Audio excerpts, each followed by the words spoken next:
It's one of the greatest marvels of the ancient world. China's terracotta army, 8,000 strong, fully armed, and built for eternity. Created more than 2,000 years ago, it was lost and only recently discovered. Now this stunning treasure reveals the first empire to rule ancient China. We found amazing archaeological objects. And the implications are enormous for archaeology. It's going to be truly revolutionary. But who made this vast army? How? And why? It's the creation of an amazingly advanced civilization. The Chinese crossbow is 2 millennia ahead of its time. Its ancient weapons excel in rigorous modern tests. You cannot make a better arrowhead than this. Archaeologists piece together clues and try to decode these ancient wonders. Warriors and weapons, chariots and horses. An entire world buried for more than 2,000 years now sees the light of day. Revealed in all its original glory, the Emperor's Ghost Army. Right now on Nova.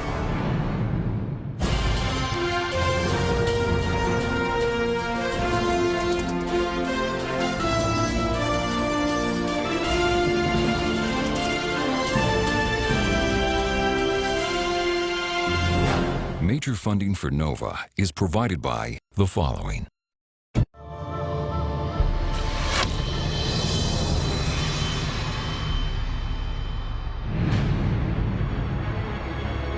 It's been called the eighth wonder of the world. A vast army of almost 8,000 warriors. All over 2,000 years old. Larger than life-sized and made from terracotta or baked clay.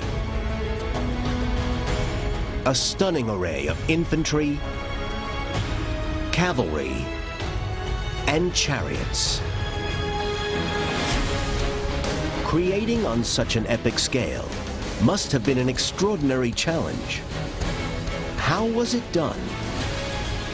And what can it tell us about ancient China? Now, a series of archaeological excavations shows the terracotta army is only the start. A small part of a vast complex estimated to be over 21 square miles. On the outskirts, there's chilling evidence. The mass graves of the people who built it, piled with bones.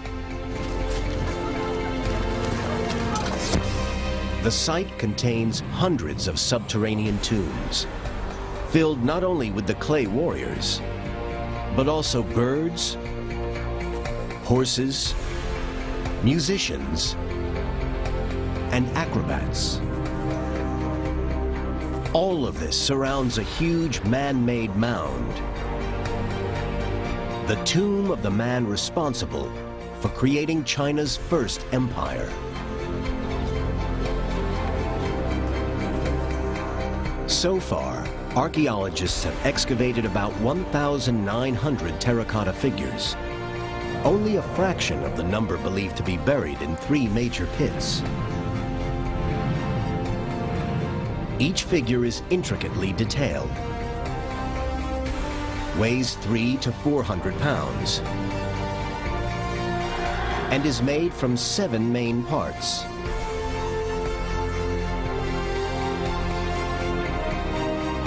The archaeological work has taken 40 years, and much still remains to be uncovered. We found amazing archaeological objects, so I think we cannot guess what buried beneath in the whole tomb complex. But now, archaeologists are finding new answers to many of their questions. Why was the terracotta army created? And how and when was it engineered? Who were the people who built it? And what was their fate?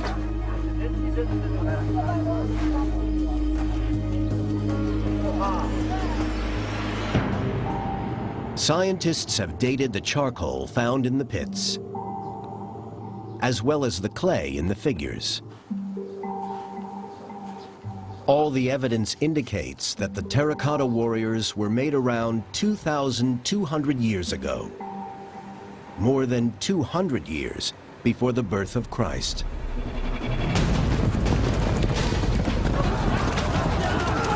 It was the end of what historians call the Warring States period, when for over 2 centuries, China was devastated by rival states fighting for dominance. Mass invasions and battles raged across the countryside.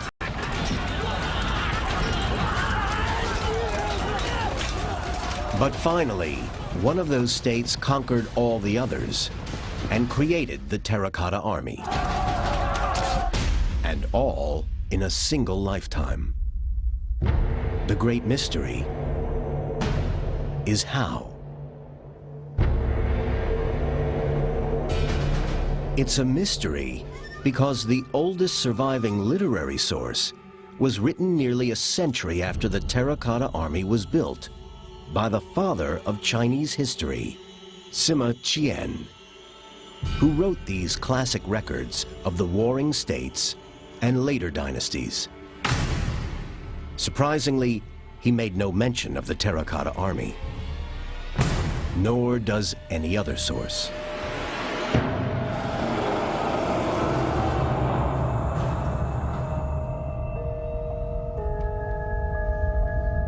Over 2,000 years ago, these warriors were buried and forgotten.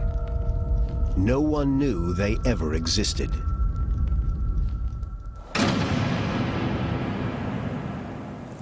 Then, one day in 1974, during a drought in Shaanxi province, Mr. Yang and other local farmers started digging a well. He tells China historian Jonathan Clements what happened. I used a pickaxe to dig the hole. As they were digging down, they found what they first thought to be the rim of a pot. I said, there's bronze underground. They also found bronze, they find metal artifacts. So they start dragging cartfuls of broken terracotta out of this well. Then a shoulder and chest appeared. As they dug away the earth around it, they realized that they were looking at the body of a statue. They had the top of the armor and they saw an arm. I told my friend, this is a temple. What if they have disturbed gods in an old temple? That is bad news.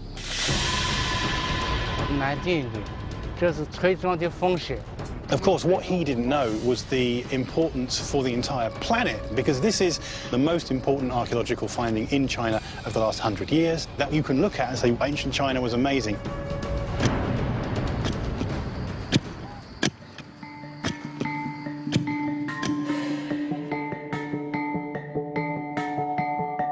Archaeologists soon found heaps of broken terracotta, bits of legs, headless humans, and even horses, all smashed after 22 centuries underground. They were buried in 3 large pits. Pit 2 has only been partially excavated and still looks as it did when first unearthed. The roof planks are thought to cover nearly 1,000 warriors and scores of chariots.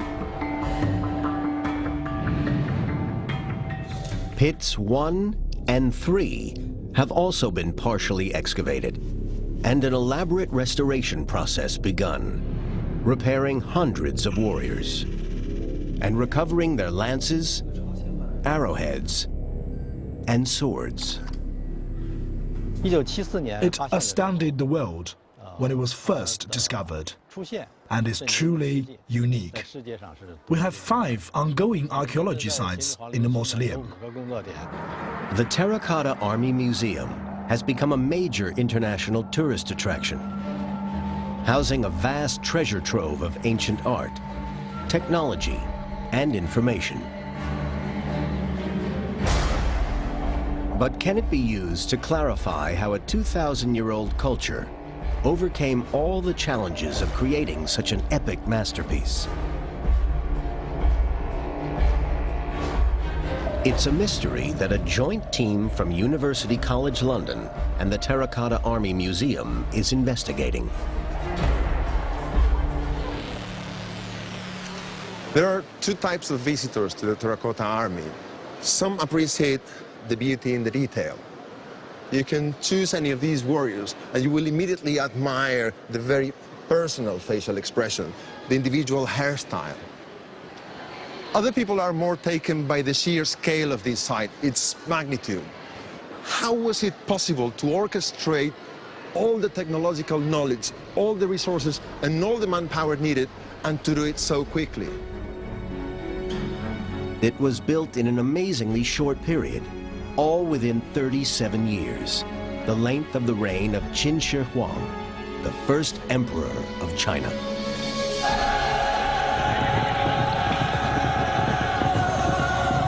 That's according to Sima Qian's historical records, which state that he was enthroned in 246 BC, and that this is when work started on his mausoleum. And that 37 years later, he died, and work stopped. But by then, Qin Shi Huang had built an empire.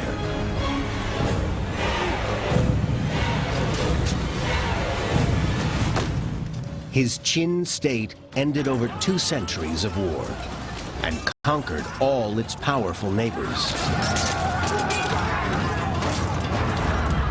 The first emperor now ruled many millions of people and an area that rivaled the size of the Roman Empire.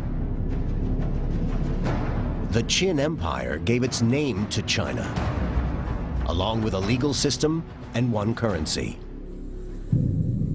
But the first emperor also had a reputation for extreme cruelty. What we now call China is only called China because of the first emperor. The problem that the Chinese have today is reconciling this idea that he was a cruel tyrant and that hundreds of thousands of people suffered and died under his regime. Historian Sima Qian also lists some of his crimes as massacring prisoners of war, burning books, and slaughtering his critics. But also that he did some good, that he unified China, that he took these disparate states with different languages and with different writing systems, and he forced them all to be Chinese. Sima Qian's accuracy has been questioned since he lived a century after the first emperor died and was a member of the succeeding dynasty. But his account describes the emperor's obsession with immortality, which may help explain the motivation behind the building of his vast tomb. What he believed when he died, he still can carry on his life in the underground kingdom. So he brought all of the things with him to the underground kingdom. The ancient Chinese saying, "Treat death like birth," meant he could enjoy his possessions in the afterlife. This may have inspired the elaborate planning of his vast mausoleum, and overshadowing it all, the first emperor's own huge tomb mound.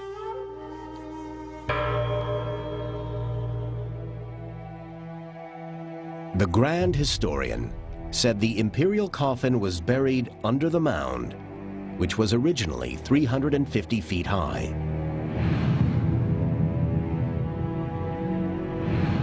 The mound has not yet been excavated for fear of damaging it, and it won't be until the contents can be safely preserved.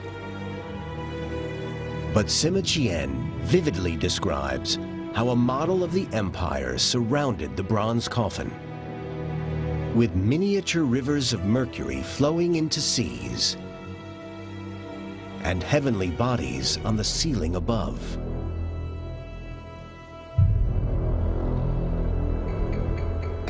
The tomb mound is the center of a mausoleum unrivaled in history.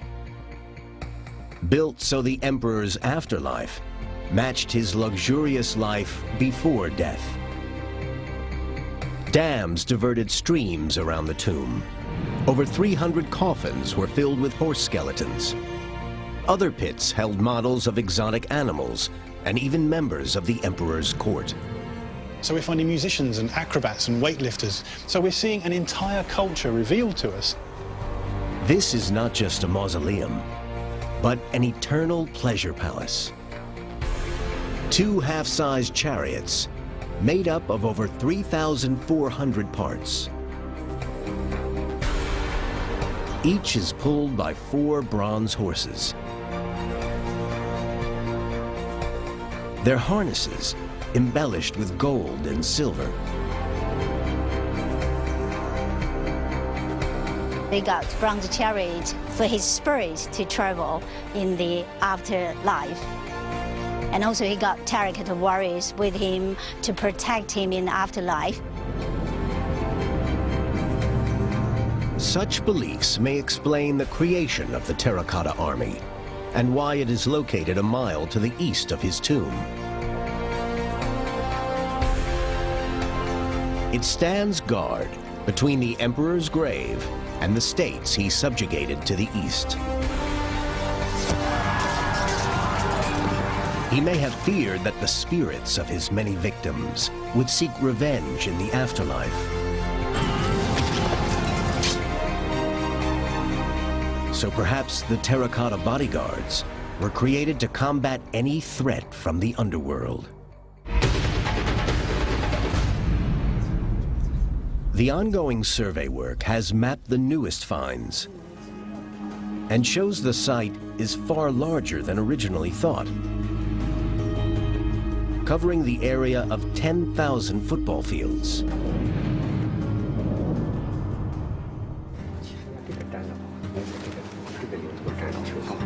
But how did the Qin craft so many imposing and intricately designed clay warriors? Reassembling the broken figures is the first part of their restoration and reveals the clues to how they were made. Each figure was handcrafted from the local clay. You can see on the broken figures how the torso was created by coiling clay around in layers to build the upper body. That's the marks here, probably the hand holding inside and then smooth outside. Master craftsman Mr. Han has studied the figures with the museum curators and worked to replicate ancient production methods. So what's the weight of an average warrior? 就是有多重一个陶俑。大约有200公斤。About 200 kilos. That's over 400 pounds. Wow. Yeah, so that's very heavy. Limbs, boots, hands, and heads were all cast from the local clay, which was pressed into molds shaped for each body part. Originally, the legs were based upon molds used for drain pipes. The molding process creates a variety of limbs that can be combined with the various torsos in different ways to create a mix of figures. Archers, heavy infantry, cavalrymen, generals, officials, and charioteers, and even their horses. Once the hollow mold is filled out with clay, it's joined and allowed to dry before the figure is assembled, ready for firing in a kiln or oven. Mr. Han has built a replica of an ancient Qin kiln. So it's based on the real Qin archaeology? Yeah, that's based on the Qin, real Qin archaeology. 我们看正在装窑呢。 The figures are sealed up and then fired for days to harden them. The original figures are a combination of molded parts. But are they clones or individuals? There are a variety of different faces.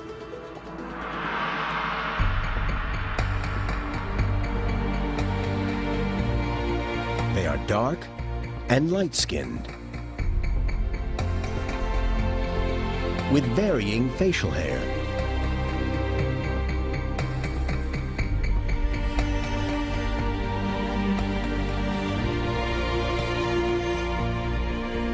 They have many different eye shapes.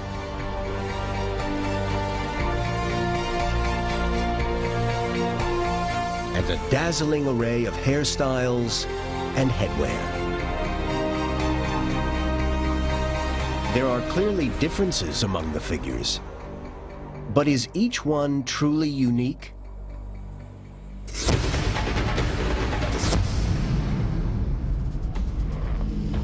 The scientists hope to provide a definitive answer by making 3D models to allow precise comparisons. Each figure will need to be scanned into the computer.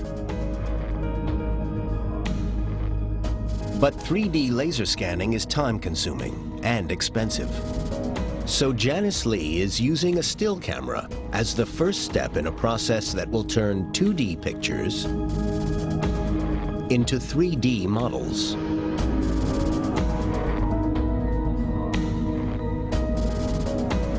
This is a very new technique, and the implications are enormous for archaeology, and it's going to be truly revolutionary. Back in London, Andrew Bevan is compositing the photographs to create a 3D model. What the software tries to do is to go through each photograph and define a set of features that it can recognize. It might be, for example, the tip of an ear. In humans, no two ears are the same, and Andrew Bevan wants to know if this is the case for the terracotta figures. The computer maps the features in three-dimensional space, then joins them up to create the head. We've done this particular warrior in all of his glory. These models are designed to allow precise comparison of everything from hands to heads, arms to armor, or figure to figure. Effectively, the sky's the limit. In this particular case, I'm going to slice off the ear of the warrior so it could be compared to some others. This will show if they are all anatomically unique. The results indicate that the ears vary in shape, with different sized earlobes. What we've discovered so far through these 3D models is that no two ears are demonstrably the same. These warriors seem to be very individual, in the same way as a typical human population. Some archaeologists suggest that they are even portraits of real people. So this was an army of individual warriors, each strikingly real and unique. The product of the skill, dedication, and technique of the craftsmen creating them. Bevan's work really reflected the processes of making terracotta warriors 2,000 years ago. 第3天时间，第3天的时间就是细部的雕刻。雕刻完。Yeah, so it normally takes 3 days for hand to carve, the details. Even today, the individual style of the craftsman clearly shows up in his work. Mr. Han's ears. Yeah, it's really a big earlobe there, yeah. But years of careful restoration, preservation, and analysis have given rise to clues that the terracotta army was originally quite different from what we see today.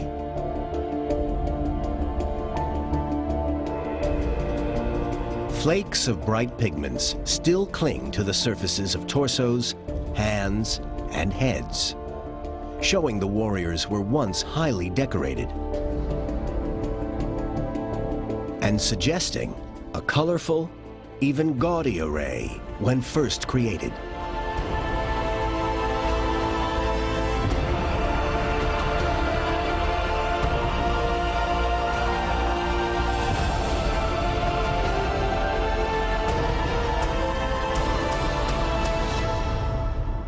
We can now see how the warriors may have looked over 2,200 years ago. A dazzling display of colors with painted figures and ornate chariots, all fully armed and intimidating.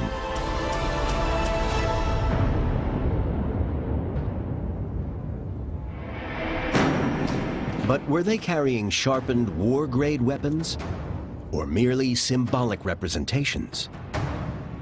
After the wooden parts rotted away, all that was left on the floor are the bronze weapons once placed in the warriors' hands.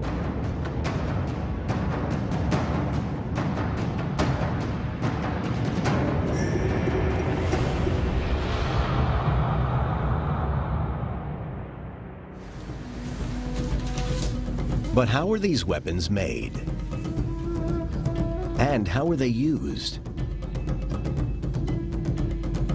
To analyze them, Janice Lee is creating silicon casts of the ancient weapons, using a technique originally developed for dentists.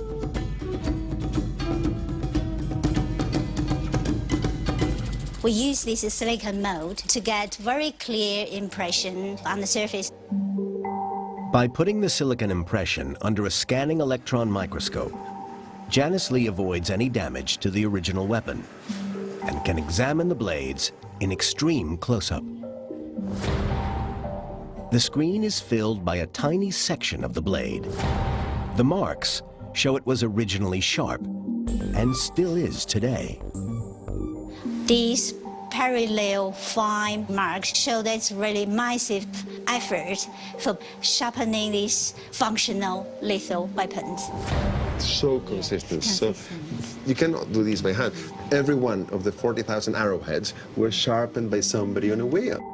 The identical parallel lines on so many weapons show this is mechanical sharpening on an industrial scale. Only one type of machine could make these fine, even lines.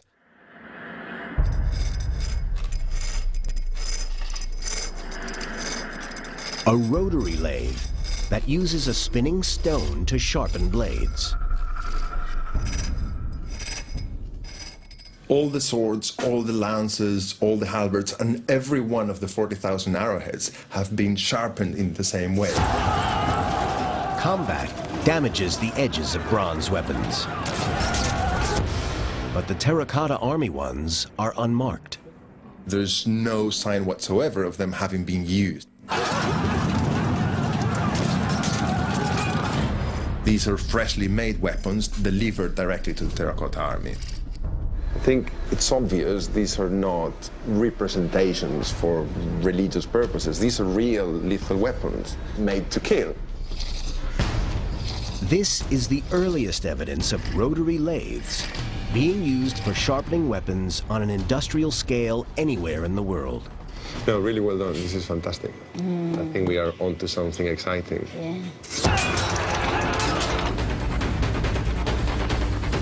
So the terracotta army was fully armed. The heavy infantry carried the deadly G, or halberd. Some were over 6 feet long. Military historian Mike Lodes demonstrates how it was a highly flexible weapon. And the Qin Army's best defense against their greatest foe, cavalry.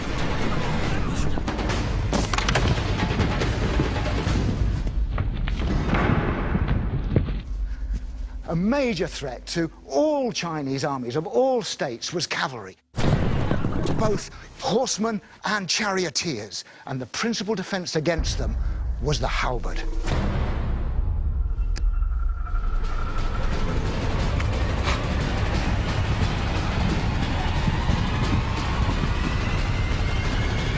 Whoa!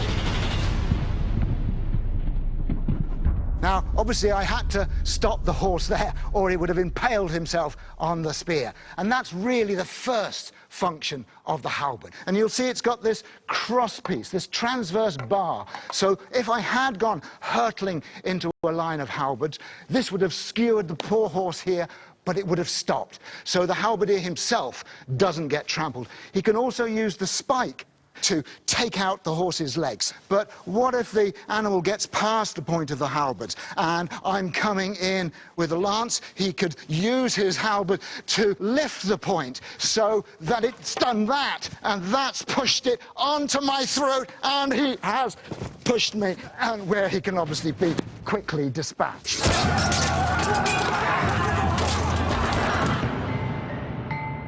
As well as the halberd, the Qin deployed a range of bronze weapons, including spears, lances, and longswords.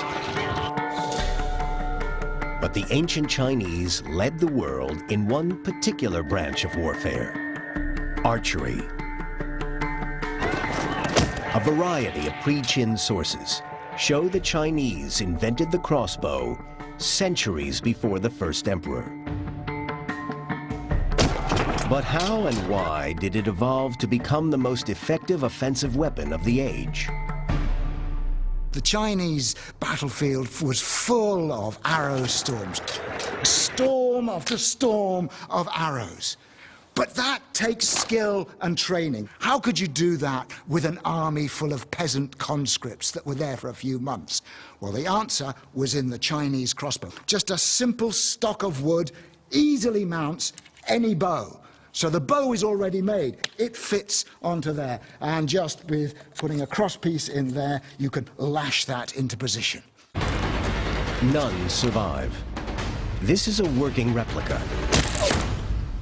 Its importance is shown by the ranks of terracotta archers, armed with crossbows and ready for battle.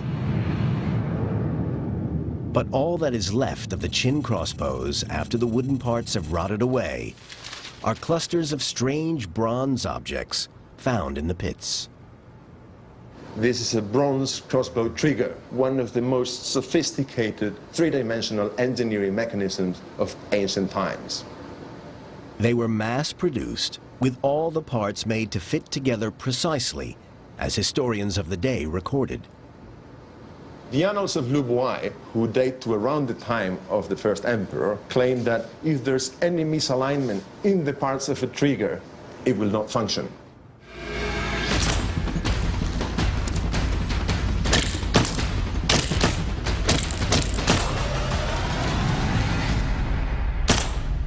Using a replica, Mike Loades demonstrates the design of the trigger.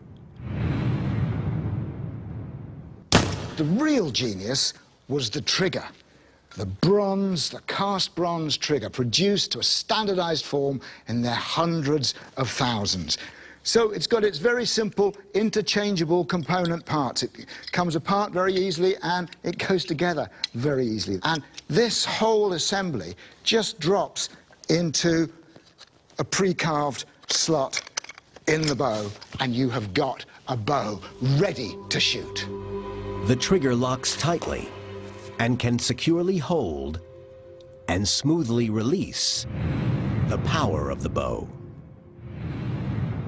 It is an ingenious bit of mass-produced, standardized military equipment.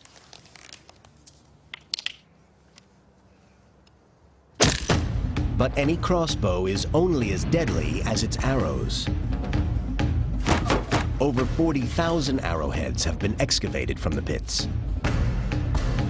This is just one bundle of 100, a quiverful,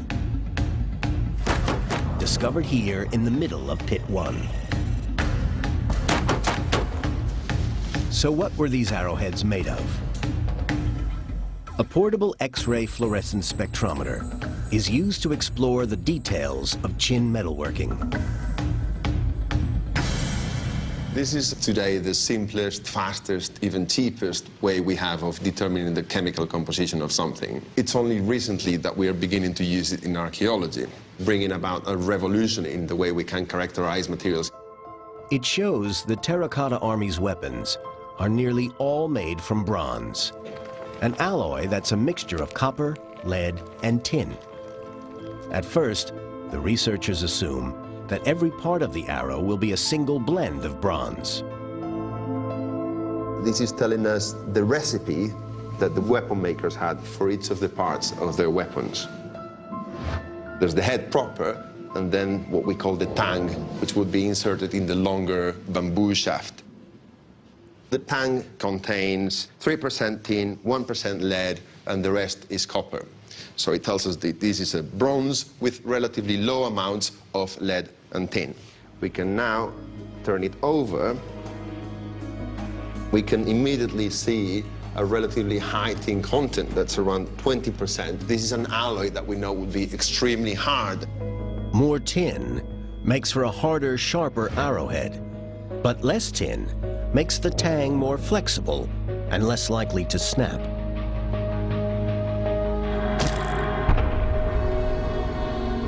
When you only have bronze, you cannot make a better arrowhead than this.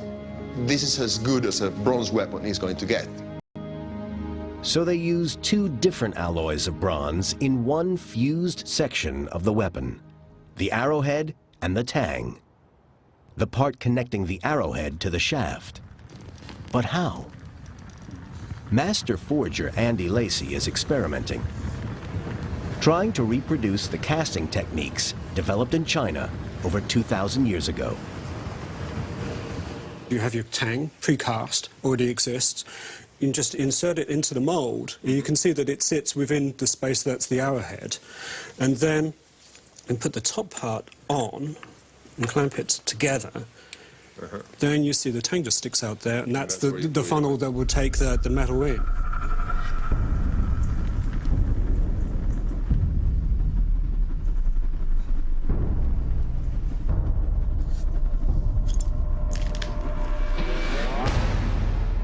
It's got these two components beautifully together. Yeah, that's so that's welded on very tightly. Very tightly. Joining the two bronze alloys reveals the Qin's impressive technical sophistication and innovative production skills. But only a test can show if the replica arrowheads perform in practice. Ancient Chinese sources give clues to how the bows that shot them were loaded. We have some evidence that the Qin laid on their backs to span their bows. That would suggest pretty powerful bows of about 200 pounds, which is more powerful than a hand bow is going to be. Mike's demonstration bow replicates the mechanism of an authentic Qin bow, but only creates a quarter of the force.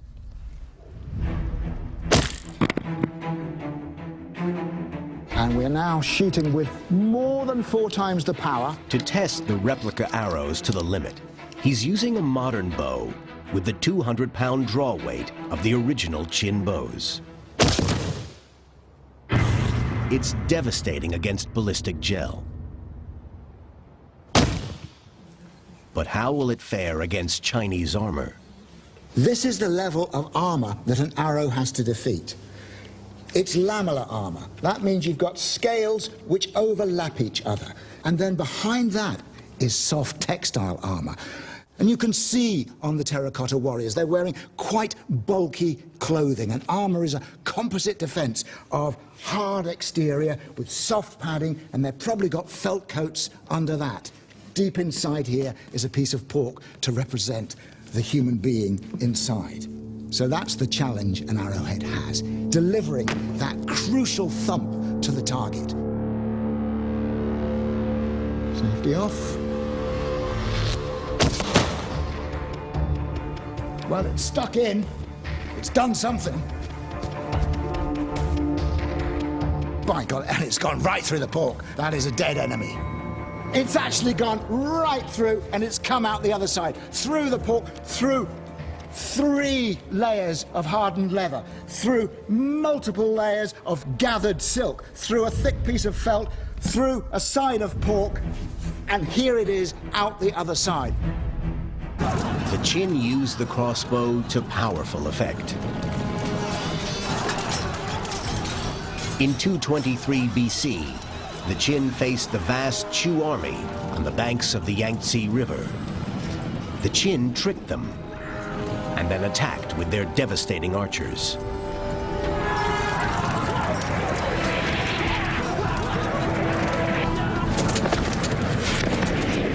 This seemingly simple mechanism is 2 millennia ahead of its time. It would take over 1,500 years for European crossbows to surpass the Chinese ones in power, and only then with cumbersome levers and pulleys, making them far slower to use and difficult to master.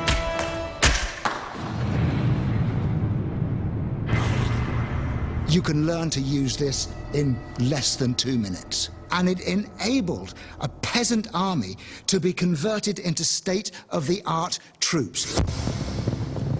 The Qin army had become so well organized and equipped, it conquered all its rivals and ended 2 centuries of war. The Qin leader now ruled all China as the first emperor.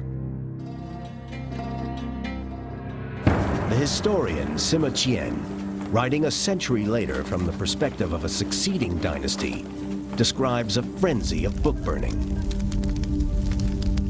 All of the books in his kingdom were destroyed, possibly thousands of Chinese documents that we'll never get back.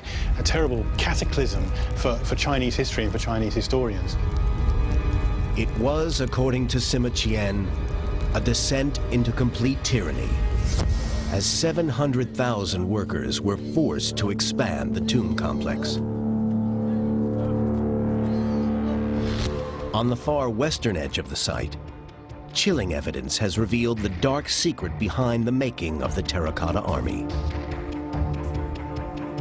Janice Lee is heading into the orchards.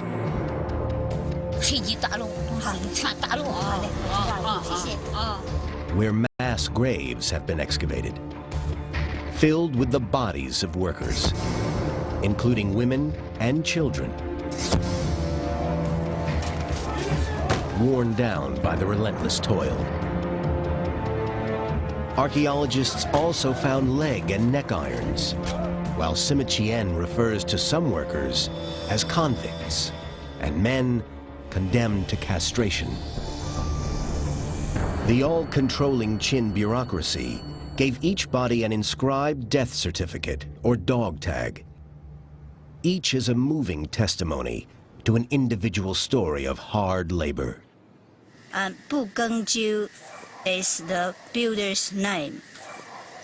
居资 means like he owned the government money, so he need to work here instead of paying off the money to the government. The story of worker Bu Gongju is typical. He was forced to work because he couldn't pay a crippling debt he owed the government.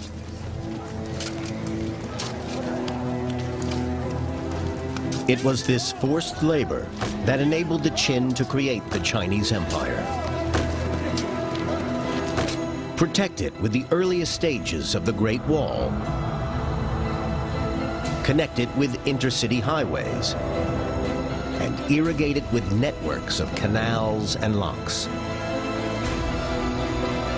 Conscripted laborers and slaves also assisted skilled artisans in making the 8,000 terracotta warriors.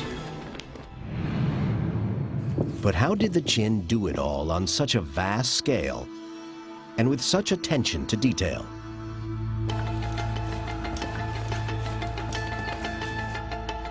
The careful study of both the figures and the weapons now enables us to understand how the workforce was organized and controlled. Inscriptions on the warriors reveal who made them. They were built by groups or cells, led by 92 master craftsmen, each probably controlling about 10 workers. These cells came from the palace factories or local workshops. And the weapons also provide evidence of this highly productive and tightly controlled organization. We have hundreds, thousands of weapons here, but we want to find out how that was achieved. How is it that they could produce so many weapons in such a relatively short period? To help answer this, Janice Lee has meticulously plotted all the armaments found in Pit 1. This is the map of all these bronze weapons discovered in the east part of pit 1. So like the red one showed the bronze triggers, crossbow triggers discovered in the pit. And the black dots presents the arrow bundles. The plots are then compared with the analysis of the metal content of the arrowheads. This group really very different from... And the precise shape of the triggers. This reveals that the triggers fall into distinctive groups, defined by their characteristic shapes. For example, this hanging knife here is curved at this corner. This other one here ends at an angle. The plots of the armaments in Pit 1 identified several distinct batches of triggers. All the trigger combinations located in the top northeast corner are identical in size, bronze content, and design, suggesting they were made by the same cell of workers. While this set of triggers is different, showing it was made by another cell of workers.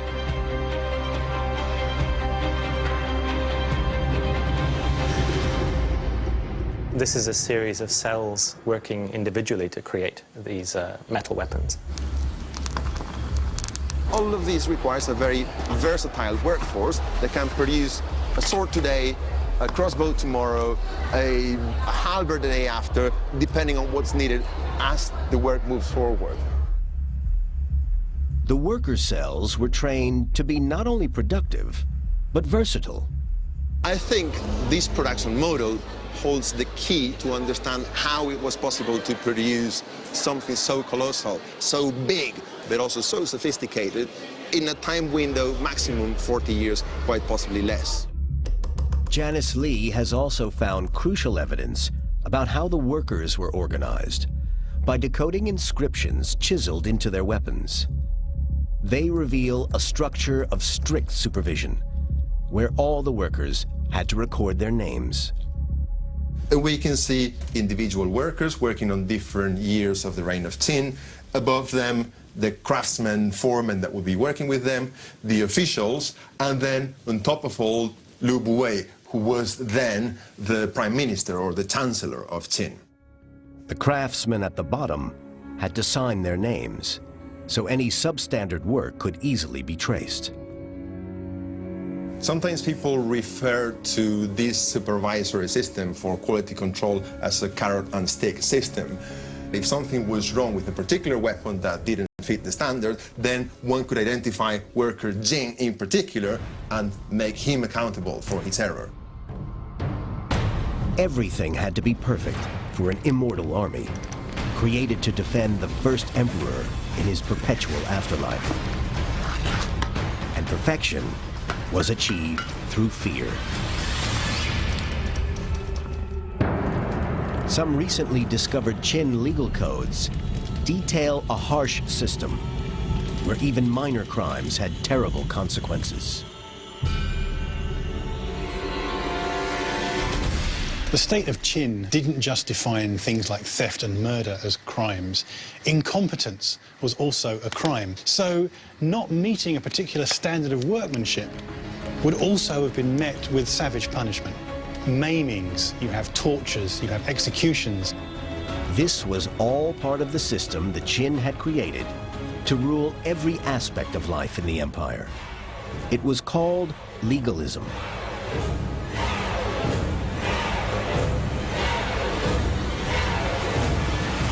The grand historian Sima Qian describes a society organized into small groups, each person responsible for the other's behavior. Every unit of 5 or 10 houses was obliged to report on each other. If anyone committed a crime within your cell and you didn't report it, the entire cell would be punished. It's very likely that just as the army and society was divided up in this cellular way, that the artisans, the blacksmiths and the potters of the Qin world also worked on very similar lines. It creates a vicious, brutal society of people informing on each other. and everyone was terrified. All the evidence shows that the Qin deployed small groups of skilled workers capable of mass-producing both weapons and individualized figures. They were controlled by a rigid system of incentives and punishments.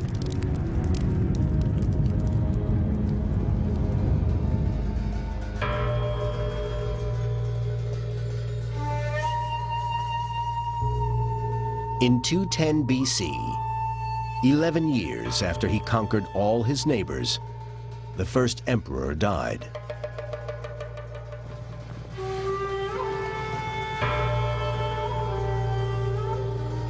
Sima Qian records he was buried in a bronze coffin, surrounded by rivers of mercury, laid out in a map of the empire. His tomb mound has never been excavated, but the terracotta army opened the door to a lost world. This massive site stands as testimony to the ingenuity and ruthlessness of the ancient Qin civilization.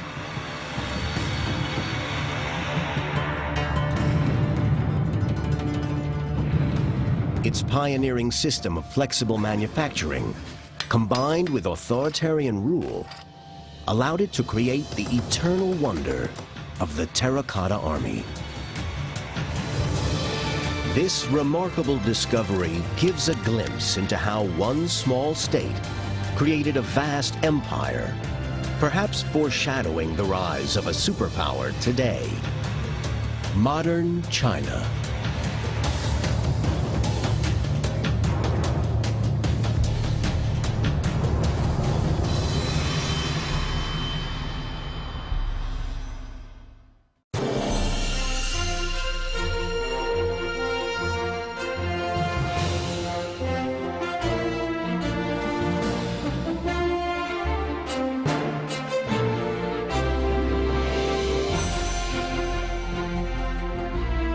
This Nova program is available on DVD. To order, visit shoppbs.org or call 1-800-PLAY-PBS. Nova is also available for download on iTunes.